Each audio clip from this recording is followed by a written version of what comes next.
How's it going, guys? I'm Mike Dwyer from the Bunker Recordings and BetterMixes.com, and today I want to talk about tube amps and whether or not you should crank them.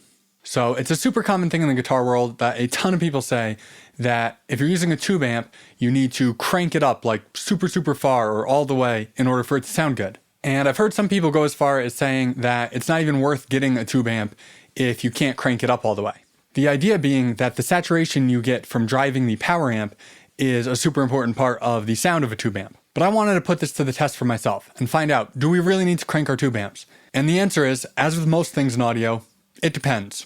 So let's get right into the comparison here, and then we'll talk about it a little bit after. So I have 3 clips for us to listen to here. One of them, I have the volume on 2, the other, I have it on 5, and the last one, I have it cranked all the way up to 10. Oh, also worth mentioning, on the totally cranked volume track, I ended up turning the gain down a little bit because it was just getting too fizzy and fuzzy and nasty sounding. So I had the gain on about 6 for the low volume and medium volume clips, but I turned it down to 4 for the cranked clip. And all 3 of these clips are the exact same performance. I recorded a DI of the guitar and reamped that, so any differences we're hearing are in the amp settings and not the playing.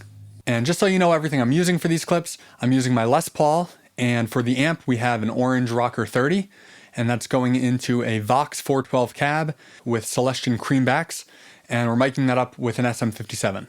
So let's take a listen to those clips. Like I said, we have a low volume, a medium volume, and a totally cranked volume. And then at the end, I'll play the low volume again, just so you can hear a straight back-to-back of the cranked volume and the low volume.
Alright, so there you have it. Were those the results you were expecting? Obviously, which sounds best is going to be up to personal preference and style of music. But for the style of music I do, which is mostly pop punk, pop rock, and indie rock, I actually much preferred the low volume setting. The low end was much tighter, the top end wasn't as fizzy, and the mid-range was much more controlled. You could really hear that on the palm mutes. I'm going to play 2 clips real quick back to back, and it's just going to be the low volume setting and the crank setting, and it's just going to be one of the bars looped that has the palm muting in it. Let's check that out.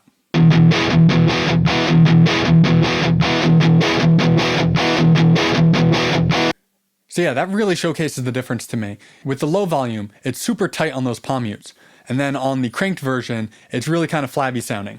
But again, that's just personal preference. I could see maybe for classic rock or something, the crank sound working better. It's also worth mentioning that even on the low volume setting of 2, this was still really loud. And this is only a 30 watt amp. So just keep that in mind. These aren't like bedroom volumes here.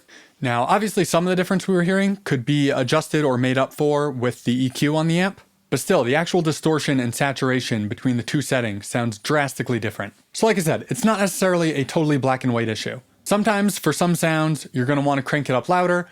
Other sounds might work better with it quieter. And that's what I really wanted to point out with this video, that the volume knob on your tube amp is more than just volume. It really contributes to the tone you're getting. So be sure to play around with that when you're recording. Obviously, for this video, I just did 3 settings on the volume knob, but maybe the perfect tone for you is on 3 or 6 or 4 or whatever, you know? Just while you're dialing in your tone for recording, just make sure to play with your volume knob to get the sound you're looking for.